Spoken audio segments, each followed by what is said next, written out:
പുറപ്പാട് പുസ്തകം 20-ാം അധ്യായം 3-4 വാക്യങ്ങൾ. ഞാനല്ലാതെ അന്യ ദൈവങ്ങൾ നിനക്കുണ്ടാകരുത്, ഒരു വിഗ്രഹമുണ്ടാക്കരുത്.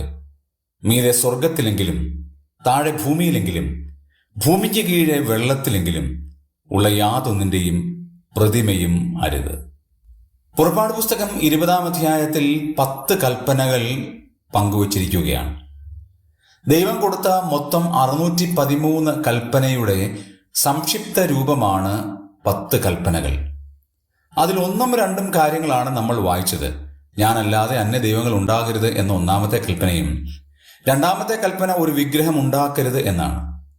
അവിടെ ഏതെല്ലാം രീതിയിൽ വ്യാഖ്യാനിച്ചാലും ദൈവത്തിന്റെ വചനം കൃത്യമായി പറഞ്ഞിരിക്കുകയാണ്, വിഗ്രഹം ഉണ്ടാക്കരുത്. അത് എങ്ങനെയാണ് എന്നവിടെ പറയാണ്. മീതെ സ്വർഗത്തിലുള്ളതിൻ്റെയെങ്കിലും താഴെ ഭൂമിയിലെങ്കിലും ഭൂമിക്ക് കീഴെ വെള്ളത്തിലുള്ള ഏതെങ്കിലും ഒരു സാധനത്തിന്റെ പ്രതിമ അരുത്. അത് വളരെ ചിന്തിക്കേണ്ടതാണ്. ഒരു പ്രതിമയും നിർമ്മിക്കാനായിട്ട് പാടില്ല.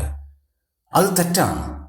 ഇന്നത്തെ സഭകളിലാകട്ടെ, ഇന്നത്തെ നമ്മുടെ പള്ളികളിലാകട്ടെ, ഉണ്ടെങ്കിൽ തികച്ചും ദൈവവിരുദ്ധമായ കാര്യമാണ്, ദൈവകൽപ്പനയ്ക്ക് വിരുദ്ധമായ കാര്യമാണ്.